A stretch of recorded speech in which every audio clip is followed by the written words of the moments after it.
Hi everyone, and welcome to this short video workshop on how to set up a brand toolkit in Canva.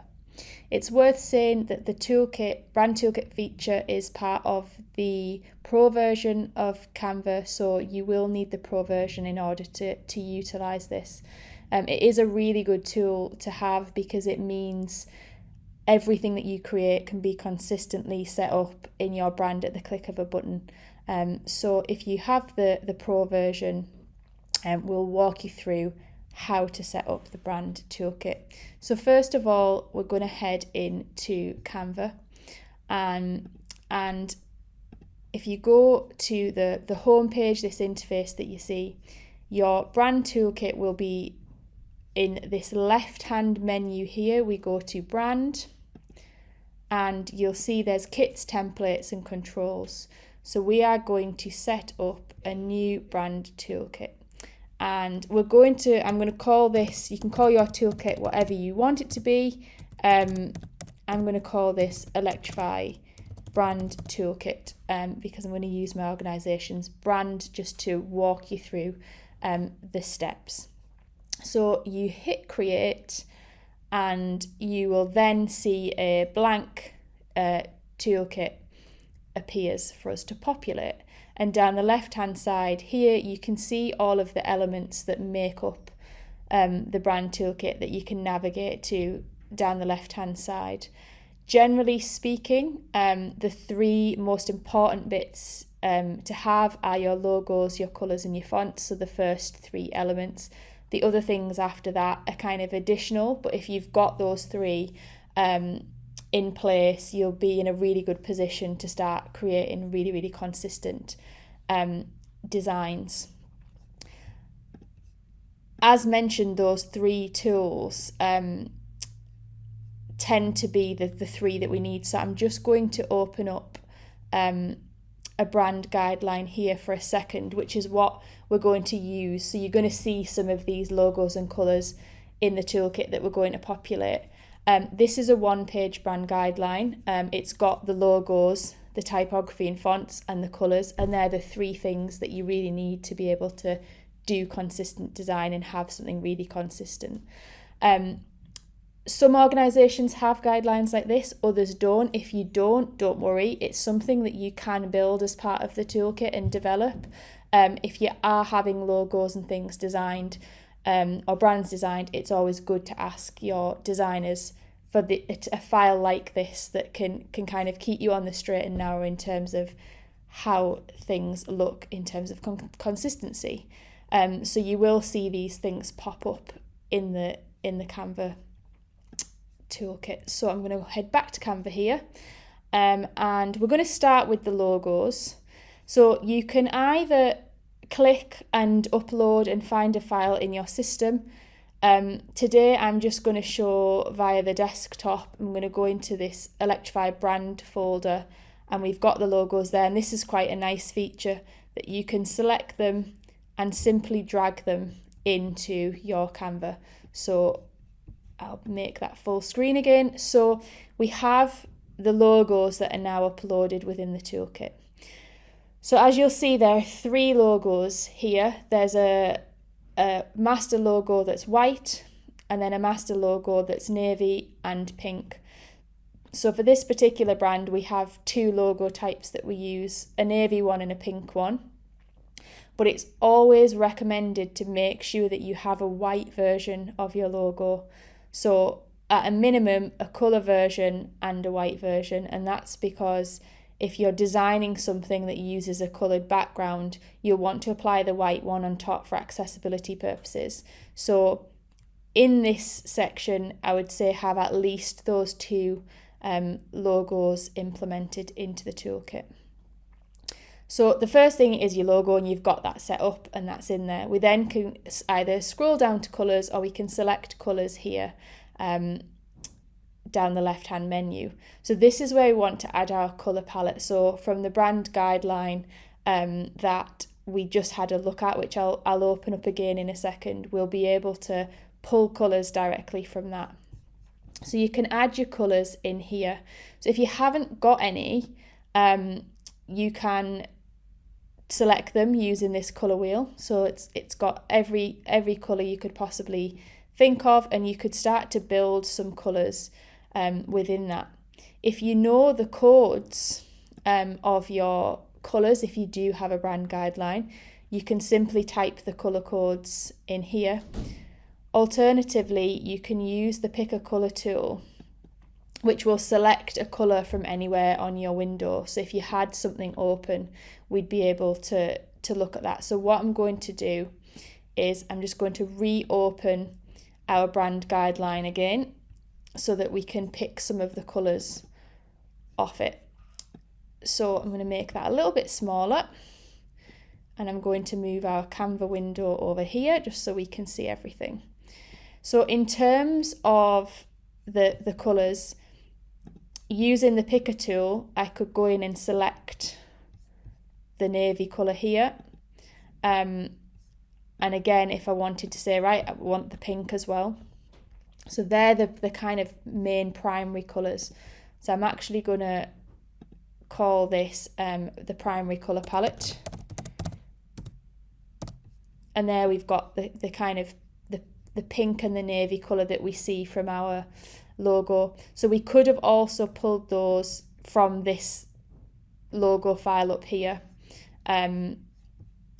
So there's different ways of doing it. Again, you can see these codes here, which we've got coding on the document here as well. So depending on what you've got, there's really easy ways of adding your colour palettes within Canva.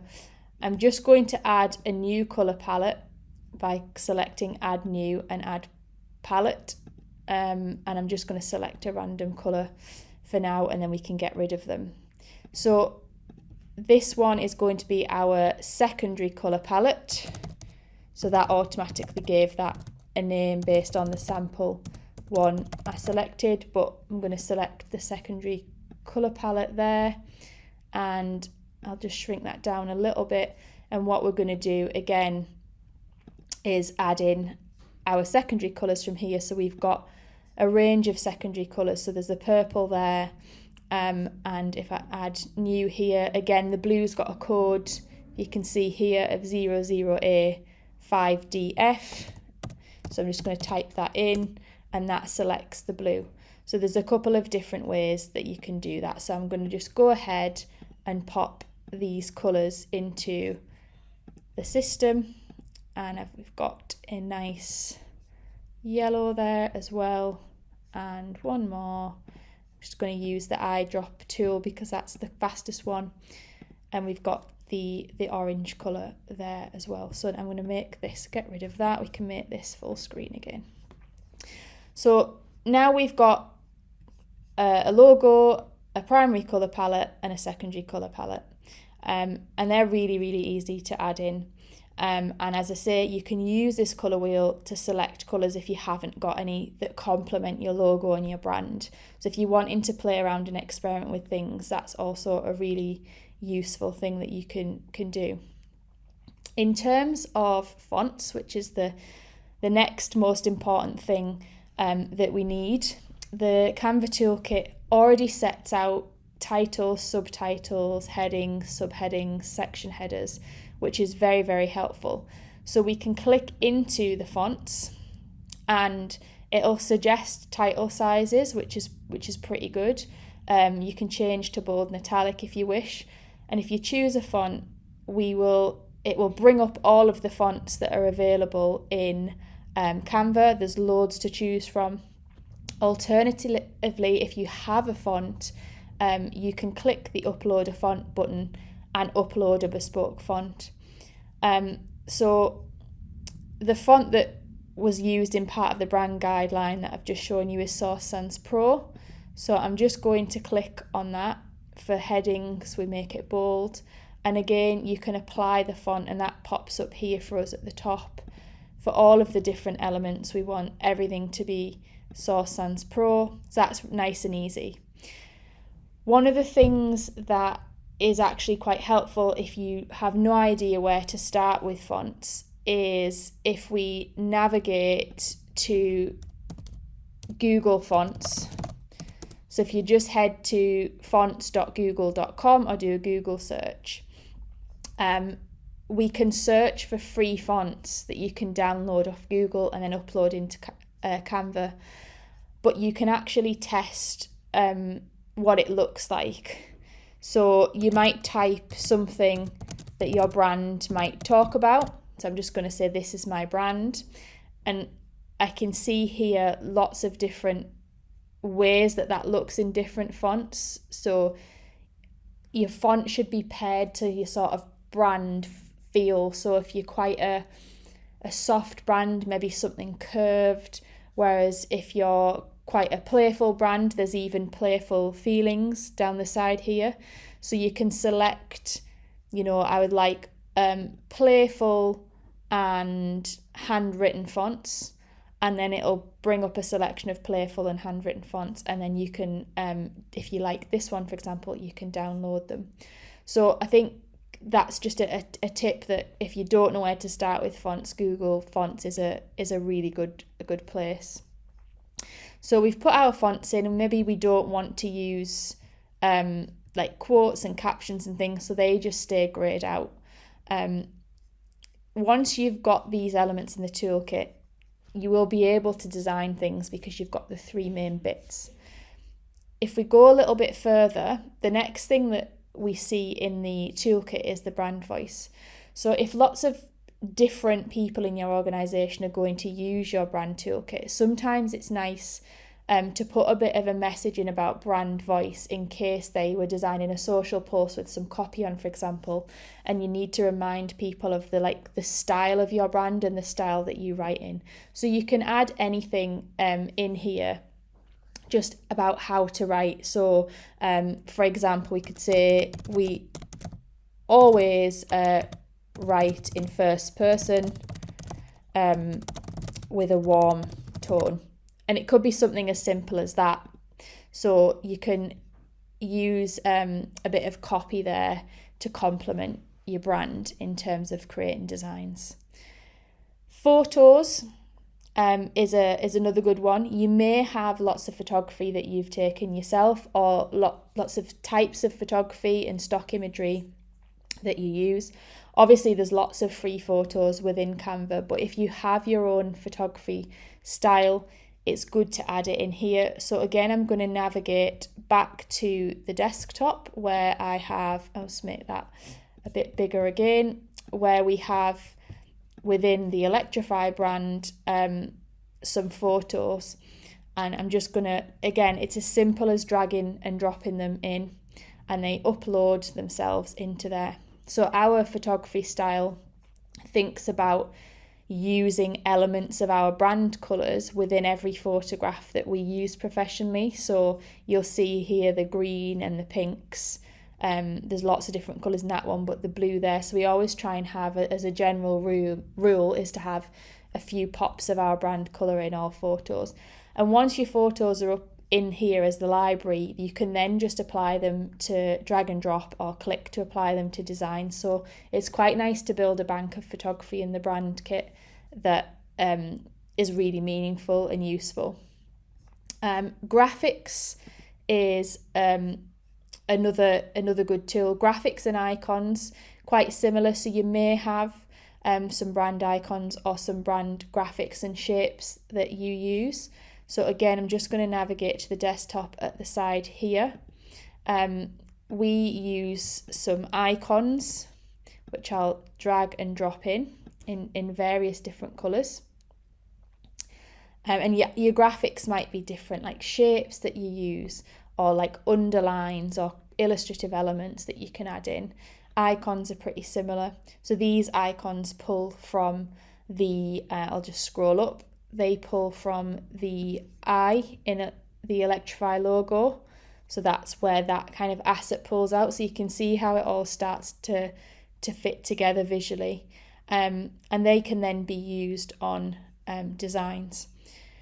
One of the latest features that's been added in is charts. So if you're an organisation that uses a lot of charts, you can create your own chart style in terms of adding a bit of a guideline on, always use pie charts or bar charts, and you can create charts within Canva really easily and input the data and change the colours, so it'll make them all work. So again, the brand voice and the charts are a bit of a feature to kind of describe how to do things. So not a lot of brands use charts as standard, but it is there if you need it.